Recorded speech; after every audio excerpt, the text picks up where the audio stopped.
আসসালামু আলাইকুম বন্ধুরা, বাড়ি থেকে বের হয়ে পড়লাম নিজের জমিতে ঘাস কাটার উদ্দেশ্যে। বছরের এই সময়টা গরু খামারিদের জন্য সব থেকে সমস্যার একটি সময়। বছরের এই সময়টিতে ঘাসের জমিতে ঘাস তেমন একটি বাড়ে না এবং বড়ও হয় না। আমাদের গরু খামারের জন্য এতগুলো ঘাসের জমি থাকতেও বছরের এই সময়টিতে ঘাস সব শেষ হয়ে যায়। যদিও 20-25 দিন পর আমরা সমস্ত জমি থেকে এই ঘাসগুলোই আবার পেয়ে যাব পর্যাপ্ত পরিমাণের। যাই হোক, সব কিছু আল্লাহর নিয়ামত, এই জন্যে আলহামদুলিল্লাহ। আল্লাহ তাআলা কোনো না কোনোভাবে আমাদের গরুগুলোকে চালিয়ে নিচ্ছে। আপনাদের সাথে কথা বলতে বলতে চলে আসলাম আমাদের ঘাসের জমিতে। আশেপাশে যেগুলো দেখছেন এগুলো সব পেঁয়াজের জমি। এবছর আমাদের এলাকার জমিতে মানুষ পর্যাপ্ত পরিমাণ পেঁয়াজ চাষ করেছে। তো যাই হোক, চলে আসলাম আপনাদের সাথে কথা বলতে বলতে ঘাসের জমিতে। তো চলেন বন্ধুরা, ঘাস কাটা শুরু করা যাক। সাধারণত আমি ঘাস কাটতে আসি না, আমার আব্বুই ঘাসগুলো কেটে নিয়ে যায়।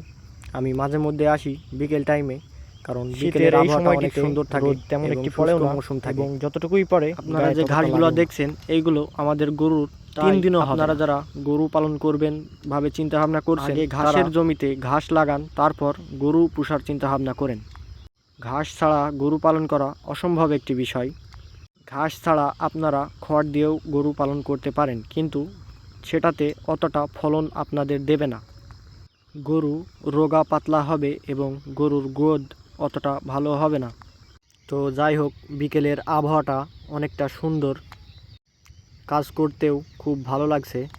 আজ আমি কাউকেই সাথে করে আনি নাই, অন্যদিন আমার বন্ধুদের সাথে করে নিয়ে আসি তাদের ক্যামেরা করার জন্য। আজ নিজে নিজেই ক্যামেরা করছি, নিজে নিজেই ভিডিও বানাচ্ছি। ভিডিও বানাতে আমার তেমন একটি অভিজ্ঞতা না থাকলেও আমি ইউটিউব দেখে দেখে অনেকটাই শিখে ফেলেছি। আপনারা যারা আমার ভিডিওটি দেখছেন, যদি আমার কথায় কোনো ভুল ত্রুটি হয়ে থাকে, আপনারা সবাই আমাকে ক্ষমা দৃষ্টিতে দেখবেন। জীবনে ফার্স্ট টাইম কোনো ভিডিওতে আমি আমার ভয়েস দিচ্ছি। মোটামুটি ঘাস কাটা শেষ পর্যায়ে চলে এসেছি, এখন আমার বাড়ি যাওয়ার পালা। কাজ শেষে আপনাদের বিকেলের আবহাওয়াটি একটু ঘুরিয়ে দেখাচ্ছি। সামনে যে জমিটি দেখছেন এটি আমাদের পেঁয়াজের জমি। এবছর আমাদের পেঁয়াজ খুবই ভালো হয়েছে। ঘাস কাটতে কাটতে এখন সন্ধ্যা নেমে আসলো। এখন আমি বাড়ির উদ্দেশ্যে রওনা দেব। এখন আমি আমার ঘাসগুলো বেঁধে নেব বাড়ি নিয়ে যাওয়ার উদ্দেশ্যে। আশেপাশে কোনো মানুষ না থাকায় এই কাজগুলো আমাকে একাই করতে হচ্ছে। সন্ধ্যা নেমে এসেছে, তাই মাঠে এখন আর কোনো মানুষ নাই, আমি একাই আছি। ঘাসগুলো বেঁধে এখন বাসার উদ্দেশ্যে রওনা দিব। তো বন্ধুরা, আপনারা যারা আমার ভিডিওটি এতক্ষণ যাবৎ দেখছিলেন, সবাই একটি করে লাইক, একটি করে শেয়ার দিয়ে ফলো করতে কোনো দিনই ভুলবেন না।